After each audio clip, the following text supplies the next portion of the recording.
On a réussi, je pense, à mobiliser nos militants sur le terrain. Je pense qu'on nous a beaucoup vus ces derniers mois en campagne et finalement le travail paye. Avec un excellent candidat en la personne d'Olivier Français qui, je crois, de par ses compétences, pouvait rassembler un grand nombre d'électeurs.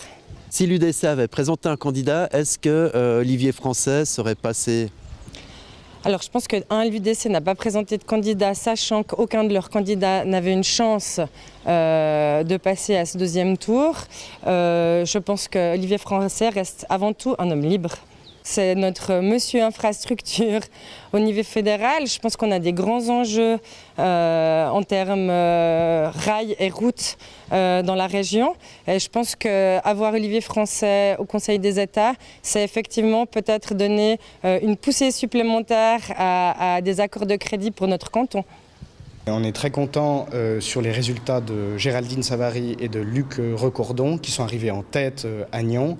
Le point noir de ce deuxième tour, c'est la baisse de la participation. On passe de 41%, il me semble, à 29%. Ça veut dire qu'il y a une forte démobilisation. Donc ça, c'est vraiment le point noir de ce deuxième tour. Qu'est-ce que vous pensez que ça va apporter à la région d'avoir Olivier Français et Géraldine Savary au Conseil des États? Alors, tout dépend du comportement d'Olivier Français. Je veux dire, Géraldine Savary et Luc Recordon ont montré depuis le début de leur présence au Conseil des États qui défendaient les gros dossiers pour l'arc lémanique.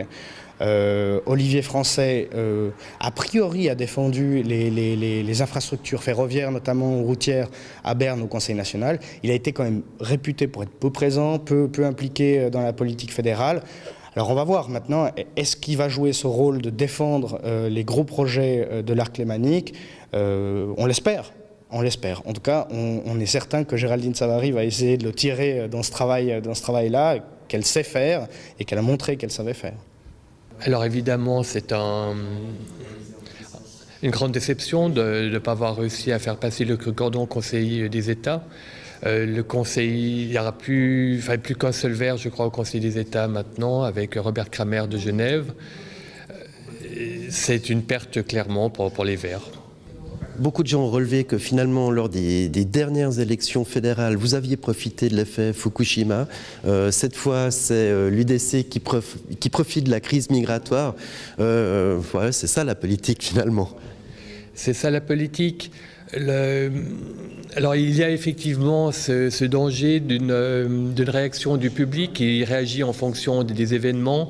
En même temps, la politique elle doit s'inscrire dans un autre temps, que les décisions que l'on va prendre aujourd'hui, elles vont engager l'avenir, et c'est pour ça que c'est effectivement très dommage. Ça, c'est une petite satisfaction. Le ticket rose vert est arrivé en tête à Nyon. De la même manière, lors des élections au Conseil national, les Verts n'ont pas perdu de pourcentage de votants à Nyon. On maintient nos positions et on est évidemment très satisfait. Et ça nous met dans de belles perspectives pour les élections communales qui vont arriver en février.